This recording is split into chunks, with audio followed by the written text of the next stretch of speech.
আসসালামু আলাইকুম। সবাই কেমন আছেন? আশা করি আলহামদুলিল্লাহ আল্লাহর রহমতে সবাই ভালো আছেন। আমি আলহামদুলিল্লাহ আল্লাহর রহমতে ভালো আছি। আজকে আমি রান্না করব ছোট বেলে মাছ দিয়ে টমেটো আলু দিয়ে মাখা মাখা ঝোল।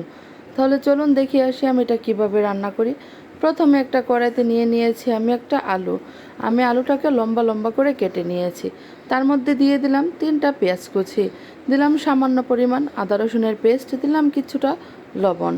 তার মধ্যে দিয়ে দিলাম হাফ চা চামচ পরিমাণ মরিচ গুঁড়া, হলুদ গুঁড়া একটু কম, তার মধ্যে দিয়ে দিলাম ধনিয়া গুঁড়া, আর দিয়ে দিলাম পরিমাণ মতো সয়াবিন তেল। দিয়ে সাথে অ্যাড করলাম আমি টমেটোটা দিয়ে আমি তরকারিটাকে ভালো করে নেড়ে চেড়ে মিশিয়ে নেব।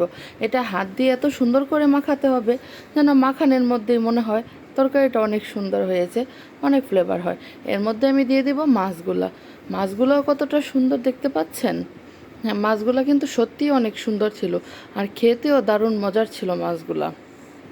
এই তো দেখেন এখানে কয়েক রকমের মাছ মিলানো ছিল, তো কিন্তু এর মধ্যে বেলে মাছটাই বেশি ছিল। এখন আমি এটা সুন্দর করে মশলার সাথে মাছটা আলতো হাতে মেখে নেব।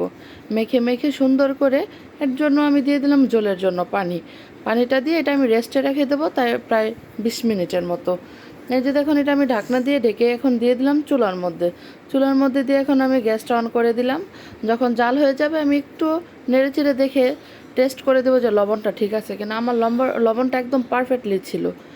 এখন এর মধ্যে দিয়ে দিলাম কয়েকটা কাঁচামরিচ, দিয়ে এটা আমি সুন্দর করে আবার ঢাকনা দিয়ে ঢেকে দিব।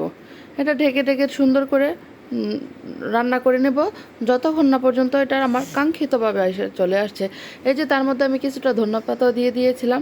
এই যে দেখুন তরকারিটার ফাইনাল লুক কত সুন্দর হয়েছে। আল্লাহ হাফেজ, বাই।